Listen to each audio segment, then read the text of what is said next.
নমস্কার বন্ধুরা, আমি সাথী। আমার কিচেনের আবারও এক নতুন রেসিপিতে আপনাদের সবাইকে স্বাগত জানাই।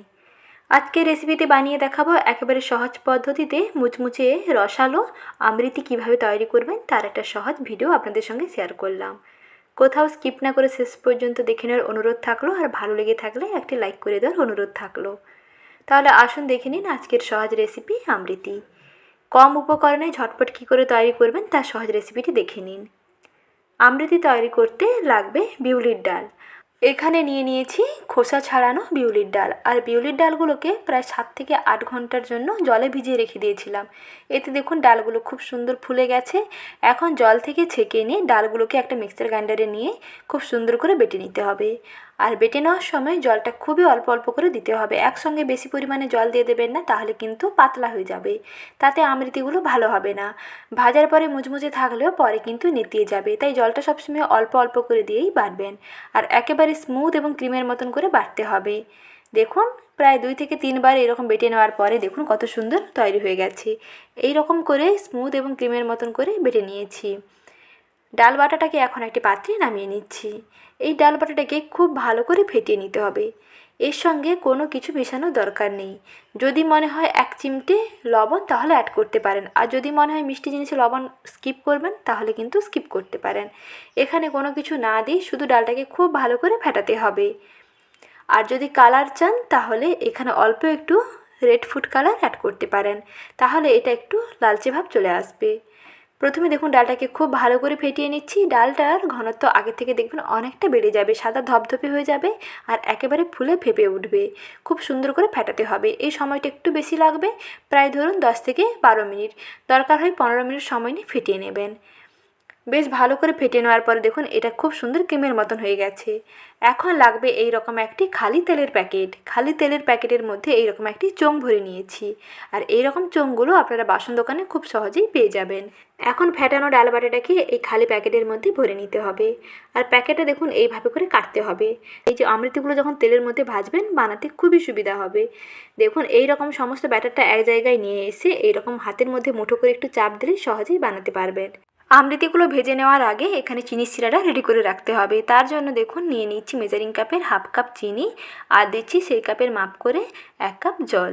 যেই কাপের মাপ করে চিনিটা নেবেন সেই কাপেরই 1 কাপ জল দিয়ে দেবেন। আর লাগবে 2 থেকে 3টে এলাচ। এলাচগুলোকে একটু ফাটিয়ে দিয়ে দেবেন, তাতে ফ্লেভারটা ভালো লাগবে। আর না চাইলে অবশ্যই স্কিপ করবেন। এখন দেখুন প্রায় 1 থেকে 2 মিনিট ফুটিয়ে নেওয়ার পরে দেখুন অলরেডি কিন্তু চটচটে হয়ে আসছে। যেহেতু জলটা কম দিয়েছি খুব কম সময়ের মধ্যে খুব তাড়াতাড়ি চটচটে হয়ে যাবে। এখন মিশ্রণটাকে একটা পাত্রের মধ্যে নামিয়ে নিচ্ছি। এটা একটু উষ্ণ গরম থাকবে, সেই পর্যায়ে এর মধ্যে মেশাতে হবে আমৃতিগুলো। আর এর কালারটা ঠিকঠাক আনার জন্য এর মধ্যে অল্প একটু রেড ফুড কালার অ্যাড করলাম। এতে কালারটা খুবই সুন্দর হয়। আমৃতির মধ্যে যে লালচে কালারটা আসে তার জন্য এই রসের মধ্যে অর্থাৎ চিনির শিরার মধ্যে অল্প একটু রেড ফুড কালার অ্যাড করবেন। তারপরে দেখুন আমৃতিগুলো ভেজে নিচ্ছি। আমৃতিগুলো ভাজার জন্য কড়াইতে কিছুটা তেল গরম করে নিয়েছি। তারপরে দেখুন এইভাবে করে সহজে ডিজাইনটা দিয়ে দিচ্ছি। সবগুলো আমৃতি যে একেবারে পারফেক্ট হবে তা কিন্তু নয়। প্রথম প্রথম বানাতে একটু সমস্যা হলেও পরে পরে দেখবেন ডিজাইনগুলো ঠিকঠাক হয়ে যাবে। প্রথমে হয়তো তেলের মধ্যে ভালো করে দিতে পারবেন না, একটা দুটো একটু খারাপ হয়ে গেলে তারপরে কিন্তু দেখবেন সবগুলোই ঠিকঠাক হয়ে যাচ্ছে। তাই চেষ্টা করবেন, দেখবেন একেবারে ঠিকঠাক হবে। আর এই রকম তেল প্যাকেটের মধ্যে চোঙ ভরে যদি আমৃতিগুলো বানান দেখবেন খুব সহজেই বানাতে পারবেন। আর একেবারে বেশি পরিমাণ তেলের মধ্যে ভাজবেন না, তাহলে কিন্তু এগুলো ভেসে ভেসে তেলের মধ্যে ঘুরতে থাকবে। তাই কড়াইতে এই রকম তেলটা থাকবে। এতে কি হয়, যখন ডিজাইনটা দেবেন খুব সুন্দর কড়াইতে দেখবেন ডিজাইনটা দিতে পারবেন। আর এগুলো দেখুন তেলে ভেজে নেওয়ার পরে দেখুন অনেকটা কিন্তু ফুলকো হয়ে গেছে। তেলে যাওয়ার পরেই দেখবেন খুব সুন্দর ফুলকো হয়ে যাবে। যতটা দেবেন আগে থেকে দেখবেন তেলে যাওয়ার পরে এটা কিন্তু আরও সাইজে বড় হয়ে যাবে।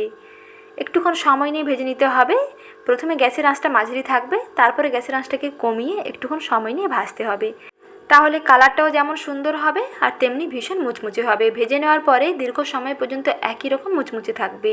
তার জন্য গ্যাসের আঁচটা কমিয়ে একটুক্ষণ সময় নিয়ে ভাজতে হবে। গায়ের কালারটা যখন এরকম চেঞ্জ হয়ে আসবে অর্থাৎ এইরকম একটু লালচে হয়ে আসবে তখন এগুলোকে তেল থেকে তুলে নেবেন। আর তেল থেকে তুলে নিয়ে এগুলোকে সরাসরি রসের মধ্যে দিয়ে দিতে হবে। তাহলে এর মধ্যে রসটা খুব ভালোভাবে ঢুকে যাবে। আর চিনির শিরার মধ্যে বেশিক্ষণ চুবিয়ে রাখবেন না, তাহলে কিন্তু একেবারে নরম হয়ে যাবে। মোটামুটি 30 থেকে 40 সেকেন্ড, এর বেশি একেবারেই নয়। প্রথমে দেখুন চিনির শিরার মধ্যে অমৃতিগুলোকে দিয়ে দিলাম। অমৃতিগুলো তেল থেকে তুলেই দিয়ে দিতে হবে। তারপরে এগুলোকে প্রথমে দেখুন এই পাশটা রেখে দিলাম প্রায় 10 সেকেন্ড মতো, তারপরে আবারও অপর পাশটাকে 10 সেকেন্ড, এইভাবে উল্টে পাল্টে 20 থেকে 30 সেকেন্ডের মধ্যেই দেখবেন অমৃতি একেবারেই রেডি। বেশিক্ষণ চোবানোর দরকার নেই, গরম যেহেতু আছে খুব তাড়াতাড়ি চিনি শিরাটা দেখবেন টেনে নেবে। তারপরে শিরা থেকে তুলে নিয়ে একটি প্লেটে সার্ভ করে নিচ্ছি। এইভাবে সহজেই তৈরি করে ফেলুন মুচমুচে রসালো অমৃতি। একটি খেলে মন ভরবে না, মনে হবে আর একটি খেয়ে ফেলি। তাহলে আর দেরি না করে বাড়িতেই ঝটপট তৈরি করে ফেলুন এই রকম মুচমুচে রসালো অমৃতি। প্রতিটি অমৃতি দেখুন কত সুন্দর রসালো হয়েছে, ভেতর থেকে রসটা খুব সুন্দরভাবে ঢুকেছে। এইভাবে বানালে দেখবেন একেবারে পারফেক্ট হবে। তাহলে বন্ধুরা আজ এখানেই বিদায় নিচ্ছি। আপনারা সকলে ভালো থাকবেন, সুস্থ থাকবেন। পরবর্তী রেসিপি দেখার আমন্ত্রণ রইল। আর রেসিপিটি ভালো লেগে থাকলে লাইক, শেয়ার এবং চ্যানেলটিকে সাবস্ক্রাইব করে নেওয়ার অনুরোধ থাকলো। ভালো থাকবেন, ধন্যবাদ।